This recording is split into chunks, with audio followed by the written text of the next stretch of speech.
we're going to start with a poem by Unity's poet laureate James Philip Freeman. This book, Loving, which is out of print, so don't bother tap for it. A way out. Is there a way out? The saints of the East have taught the way of withdrawal. Draw in, they say, within yourself, till nothing of yourself remains. When you have dropped away every limiting characteristic that makes you yourself, and nothing of yourself remains, then you are not limited by this or that, but one with all that is, transcendent, glorious, free. But I've always wondered about this way. Better and surer is the way of love. The way to rise beyond myself is not by denying self, but by affirming selflessness. The Master Jesus taught, love one another. If I am a prisoner of myself, who put me in prison and who keeps me there? If I am a prisoner of myself, what way is there to be free of self except to be selfless? And what way is there to be selfless except to love? Even if you say love does not enable me to escape from my prison, at least it enables me to reach my hands and my heart through the bars and to touch you. You, so like myself, and holding you to know I am not alone.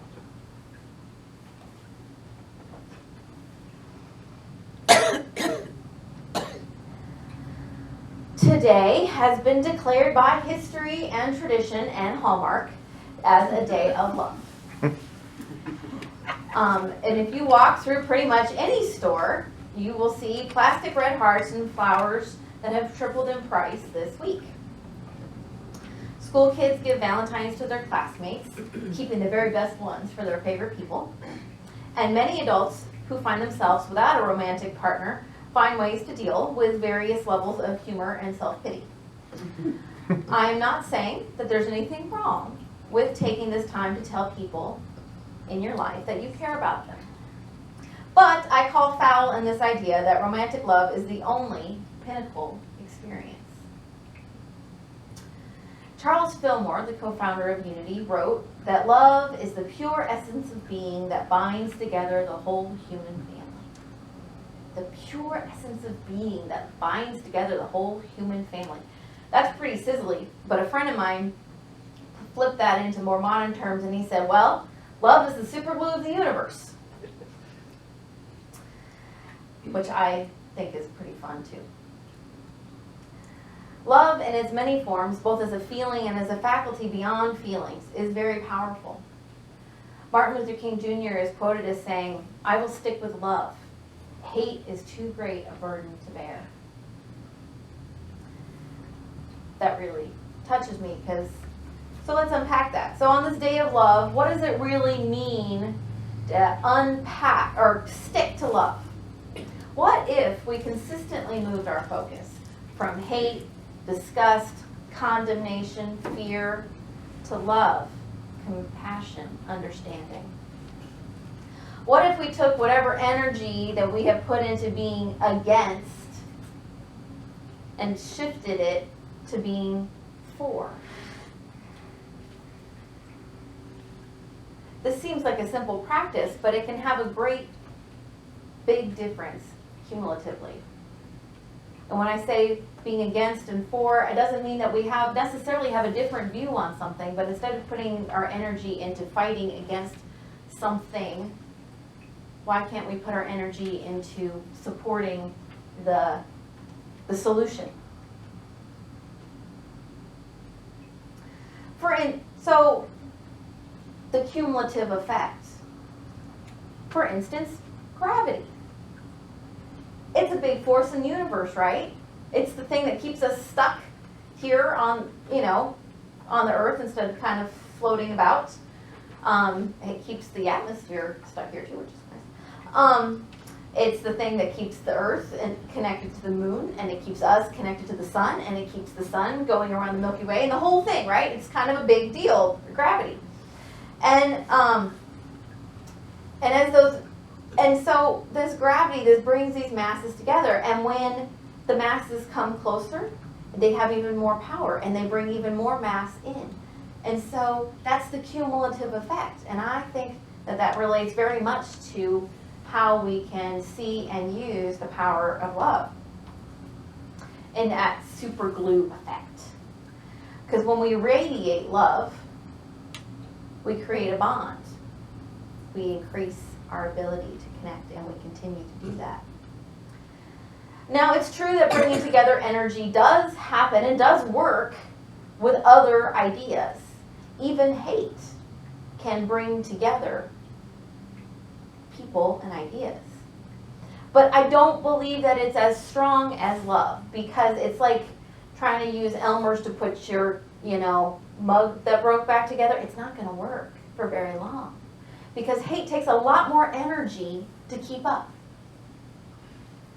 Sometimes it's hard to love through certain situations, but in the end, it's our resting, it's who we are. Hate and fear and all that takes a lot more energy.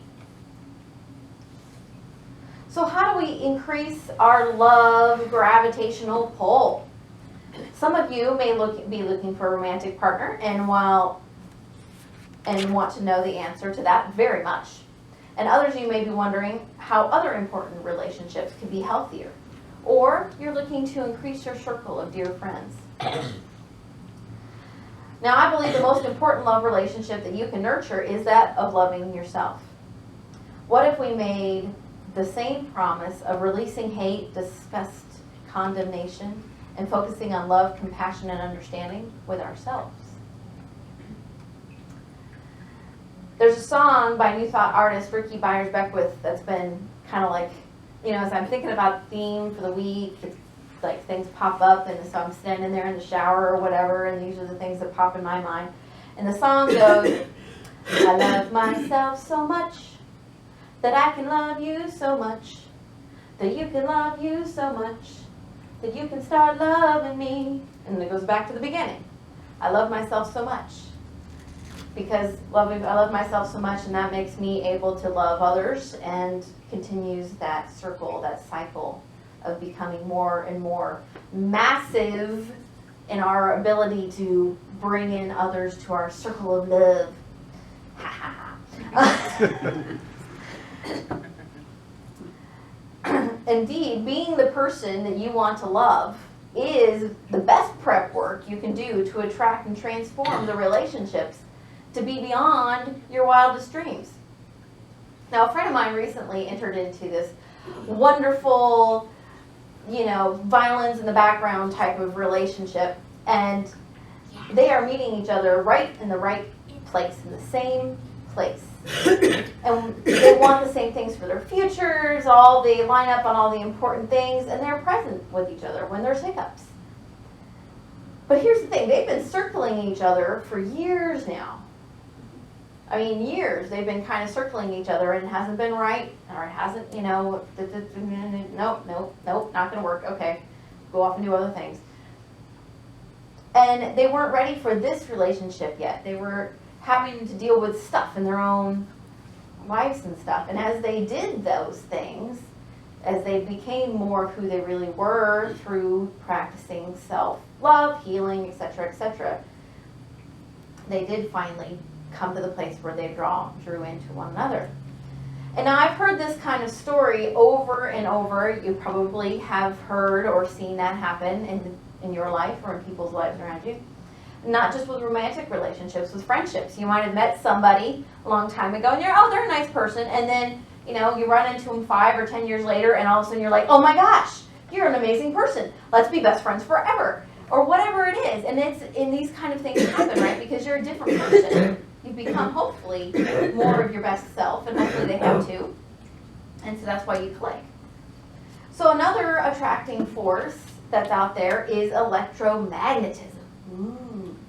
And we understand this because most of us probably have at least a few magnets on a refrigerator or have at some point. But we also know that opposite charges attract and same charges repel, right? Basic science stuff. But here's the thing, when we don't attract to someone, we can't really do anything to change it. What we can do is the thing we have control over, which we can become more loving towards ourselves and see the world through our love glasses. So instead of insisting that the time and this magnet must stick together, we have to go, oh, okay, I'm clear that that's not, I need to do what I need to do. Maybe it means we end up flipping our charge, figuratively. Step back, be more love, see what happens. Sometimes we come back around, and sometimes we don't, and that's okay.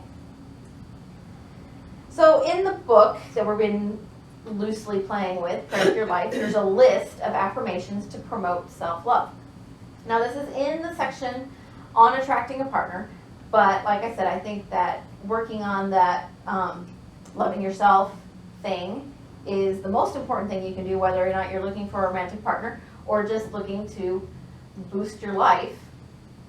So, if you think it would be fun, I think you should, choose a couple or one of these affirmations and say it with conviction, consistently, for a month. See what happens. Say it like you mean it. Look in your mirror if you want to. I printed them out, and of course they're still in the copier because I forgot to cut them up. But I will. I printed these up, and they're on little things. And you can stick them in your mirror, or stick them on your computer, or wherever it is that you could remember to say these affirmations. So I'm going to read them all to you, and just let the feeling of these some of them will be really sizzly to you, and some of them you'll be like, eh, and that's okay. They're all good. So all of those are good responses. So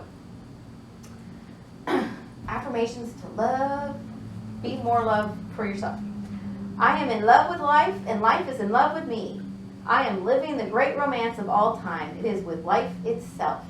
This great romance is my all-sufficiency in all things. I can never lack for love. I am love. I find great inner strength, poise, and peace as I express the power of love in me. Love guides my way in all that I think, say, and do. I am the expression of divine love and joy-filled romance. I love myself. I am love in action. I am so filled with divine love that I radiate it wherever I go and in all things that I do. I like that. Every person that comes into the range of my consciousness will be aware of divine life, love, and wisdom as my very essence. The love of God expressed in and through me heals me now. You could also use prosper, blesses, guides, etc. Whatever it is that you like in that one.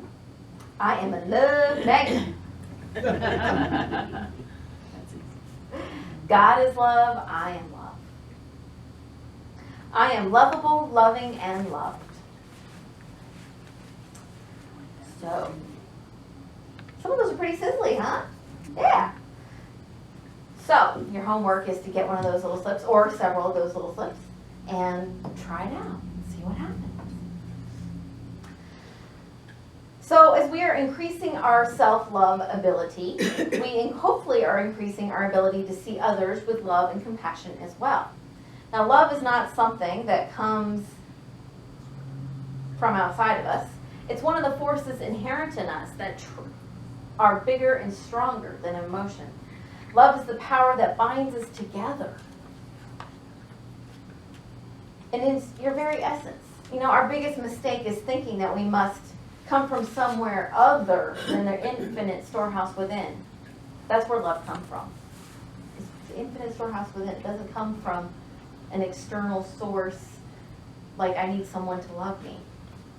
My friend Jenny wrote on her blog yesterday, it's easy to project our love onto others that they believe that they're the source of our love.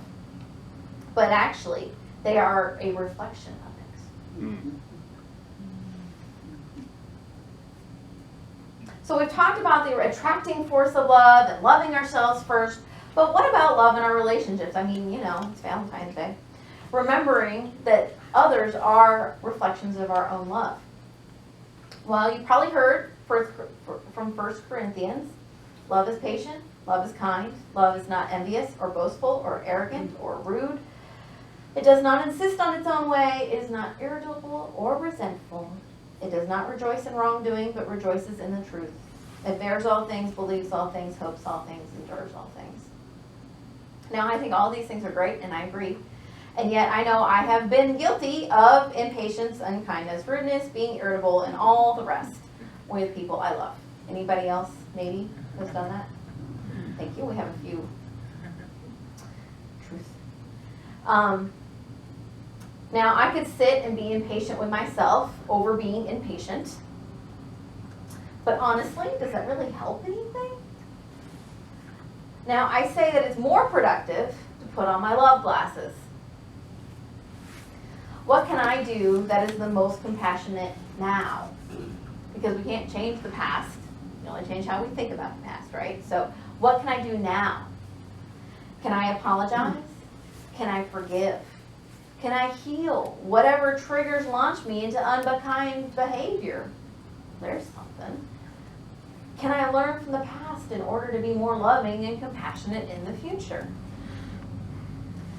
Now, this is the basis of building the loving relationships that we all want to be a part of. Now, you know, during a wedding ceremony, all of us have probably been to one. At some point, there are vows, right? And these are the promises we make to our partner about how we intend to behave in our relationship. And at Unity Youth events, there are what we call group agreements. And these are for large groups and in the small groups, and we make them to be in closer trust and relationship with one another. Now, what's wonderful about these agreements is that it makes it clear where we are and what our intention is. And with the youth events, these are reviewed every time we come together, which keeps them fresh. And I wonder how this could be an effective tool for our relationships with others and for ourselves. So today we're going to have a festival of love after service, along with brownies and cake and other fun things that are out in the fellowship area. I'll be doing renewal of vows for couples in here, but also it's an open space for an opportunity to create a vow for yourself, with yourself. What if I made a promise to use gentle words, an open mind with myself? What if, along with my loved ones, I promise to love, honor, and cherish myself? So whether you choose to participate in a ceremony here today or not, I encourage you to consider these things and create something meaningful and maybe make that ceremony with yourself.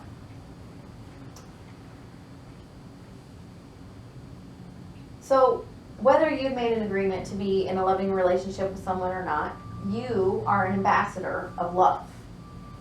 You've all been given your ambassadorships. Is that the right word? Ambassadorships of love.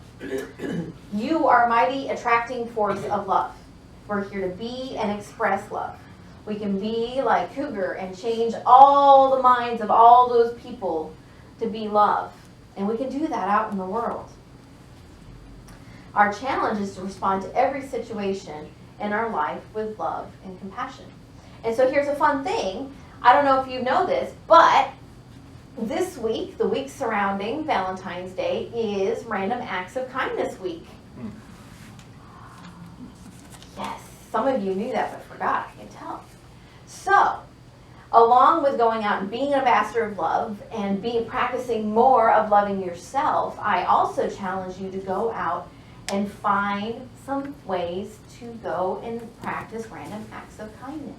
This is another way we can be love in the world. That can look a lot of different ways.